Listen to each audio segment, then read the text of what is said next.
Hi everyone, and welcome back to Tokyo on Fire. Today is August 10th, 2016. On Monday, the current Emperor of Japan, Emperor Akihito, announced abdication of his status as Emperor of Japan. He is the 125th direct descendant of a long line of emperors, male to male, that has spanned more than 2,600 years. Michael, this is big news. It would be big news if that were entirely true.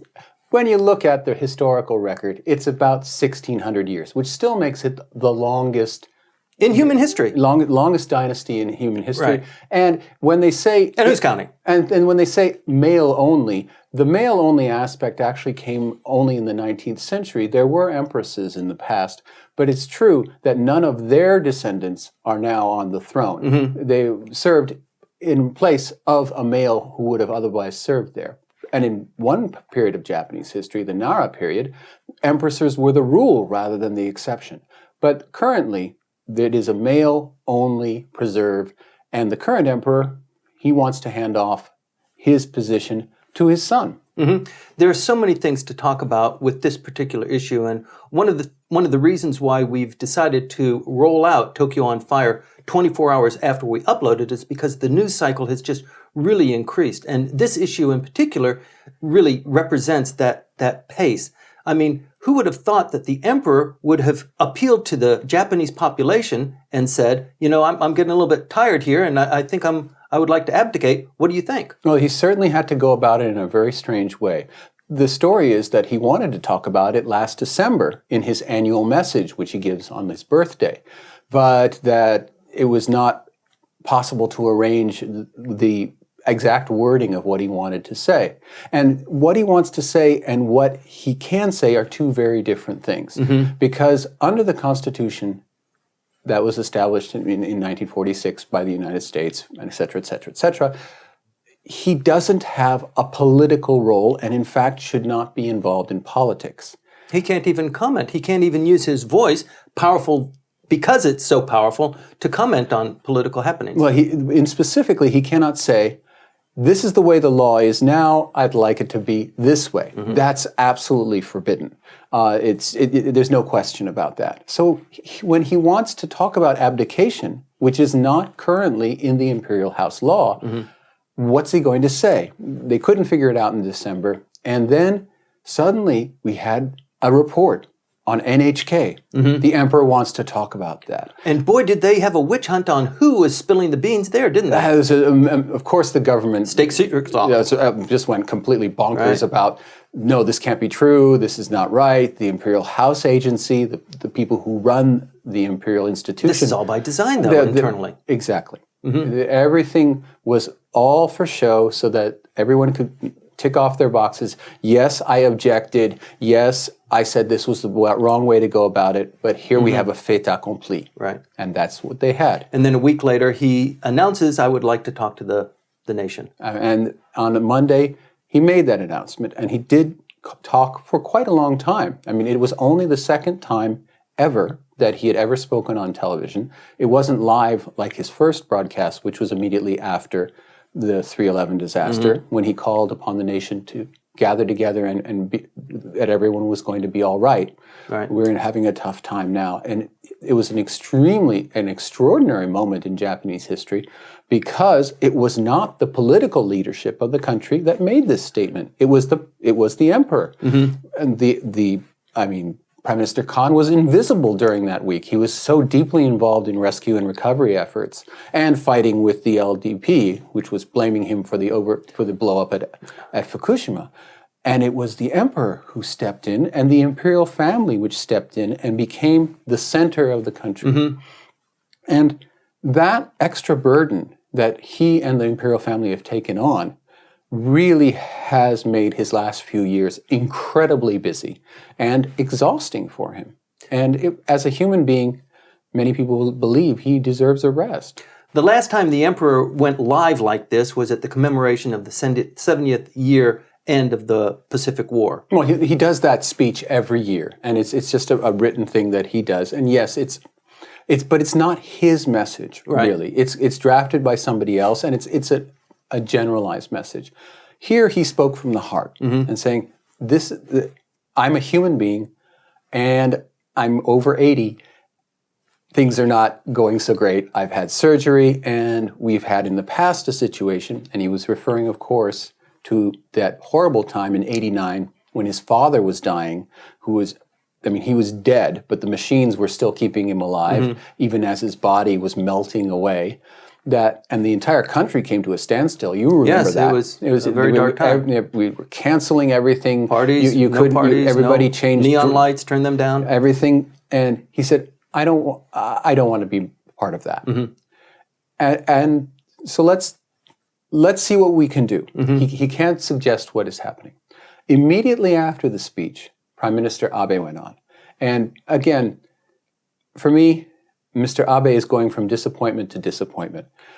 I was absolutely flabbergasted at the limp response that he gave. What a nice opportunity. I mean, this is a global audience that is watching this news. I was getting calls from all over the world, from Al Jazeera, from Channel News Asia, from all kinds of places that were asking me. Right. I was even on NPR this last week. I mean, even in the United States. So, tremendous news. Right. And I echo your disappointment. I mean, it was teed up perfectly for him. Why couldn't he come in and kind of knock that ball through I mean, he is the Prime Minister of Japan. He's just following up on the Emperor's speech. What does he have to say? What he has to say is, well, the Emperor just spoke. Oh, we got that, right. Okay? And that was he's already halfway through his speech. Right. And then he says, and I have heard he's probably has some anxieties. We have to think seriously about what it is we can do, I think. I mean, it was, and then that was it. They had television interviews. They interviewed normal people. They went up north. They talked to people who really weren't very eloquently prepared to speak on camera. They went to the airport and the departure lounge and they interviewed some people there. It was just, how was that handled? Yeah, and it was just, I mean, you're the Prime Minister. You have majorities in both houses of the Diet. I can tell you what it is you need to do to solve that man's problem. If you want to call me, I'll tell you. It's a few lines of text. That's all you have to do. Because in order to change this, it's not a big deal. The Imperial House law doesn't forbid abdication. It just doesn't mention it. The only thing that talks about in terms of succession is that under the current law, once the emperor is truly dead, or as in The Wizard of Oz, really sincerely dead, the authority and the aura of the emperorship, the imperial house, immediately transfers to the heir. There's no ceremony, there's no transfer of anything that has to be done either by the government or by a priest or by anything. It just happens. That's all the law says. It doesn't say the emperor has to die for this to happen. Only if the emperor dies, this happens. So logistically, it's just a tweaking of the imperial household law. It's not a tweaking or a revision of the Japanese constitution. It's a law that's already been established. And that's the thing.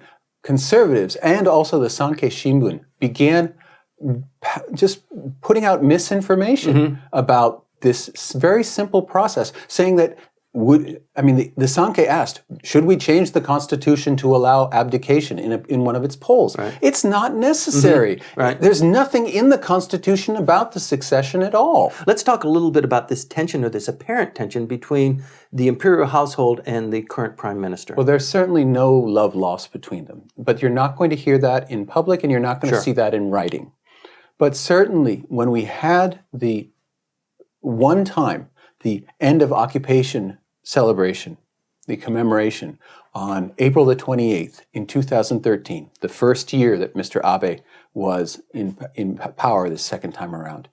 He wanted to have a big whoop-de party on the 28th celebrating the end of occupation. Right. And the Imperial House said, okay, fine, the Emperor and the Empress will be there. And at the end of that ceremony, that's right, arms going up, 3 banzais from the assembled, including the Prime Minister, not in the program, not okayed, and looked terrible. And the imperial couple were just standing there frozen on the stage. They with with these just absolutely, you could see their eyes were horrified, but their faces stayed frozen because there was nothing they could do. But that ceremony has never happened again. And we know that from that alone, that the imperial family was absolutely disgusted by the way that they had been used politically. Well, he's avoided visiting Yasukuni Shrine and having his ministers visit, although some of them have in any event. He's used Ise Shrine to hold the G7 summit. When you say he, you're talking about the Prime Minister. The Prime Minister, and, right. And as for the Emperor, he has never, during his reign, gone. His father did until 1978, until the enshrinement of the 14 convicted war criminals that happened. And after that point, the Showa Emperor himself did not go to Yasukuni. And this current Heisei Emperor, that's his title, has not gone, and we know very well that his son will simply not go. Sure. Naruhito is absolutely nowhere near that, especially with his wife who comes from the foreign ministry. Okay. They have absolutely no interest in any way with any of the nationalist or revisionist programs. Last episode, or maybe last week, we talked about Nippon Kaigi, of which the Prime Minister is supreme advisor, right? Maybe even chairman of some sort, right? And one of the precepts of the Nippon Kaigi is the supremacy of the emperor in Japanese political and the movement of society going forward, right? And the emperor is currently the head of the Shinto religion. There are a lot of Shinto shrines that are represented in Nippon Kaigi.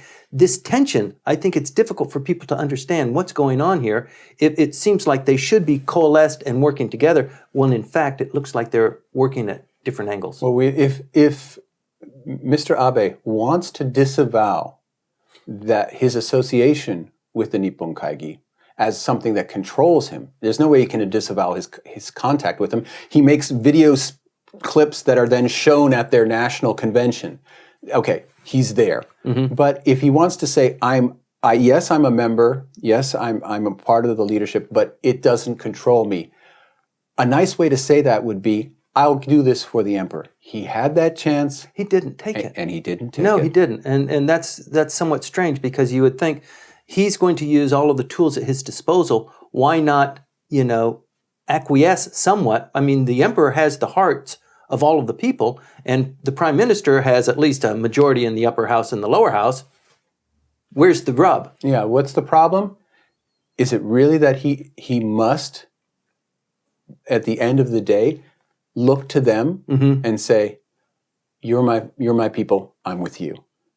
If that's the case, then radical journalists who have been hacking away at Abe, or at least trying to, will finally have something real to say, I think, because it will really be difficult for Mr. Abe to say no to an 80-year-old man. No, you cannot retire. Okay, the only way that he would do that is by just drawing things out. Logistically, though, what will it take for them to revise the imperial household law to accommodate abdication? They would have to make a few tweaks in terms of the issue of, well, they'd have to just put in a new sub-paragraph regarding succession, probably in Article 3 or maybe in Article 4, saying that in the case of an abdication, and put that wording in. It's just not there right now. And there may be some issues about whether an imperial conference has to be called, which is later on in the act. Well, they're predicting maybe a 2-year process. That's too long. Already, okay, one of the persons who has spoken out in a moral and an ethical way is the vice president of the LDP, Komura Masahiko, who is himself Todai law. So he knows what he's talking about. He was the one who came up with the legal explanations for the security legislation last year. He's the go-to guy. He said, yes, we should not go about this in a pell-mell way so that it ends up a botched job, but we should not take our time. So he, at least, an expert in the law and also a man who's getting up there in age, does not see that strategy of drawing things out and delaying as being intelligent or possible. Well, one would think, just out of mere respect and deference to the emperor, he's expressed his wish to abdicate. Hey guys, let's do it. What's the big deal? Well, the big deal is there is no big deal.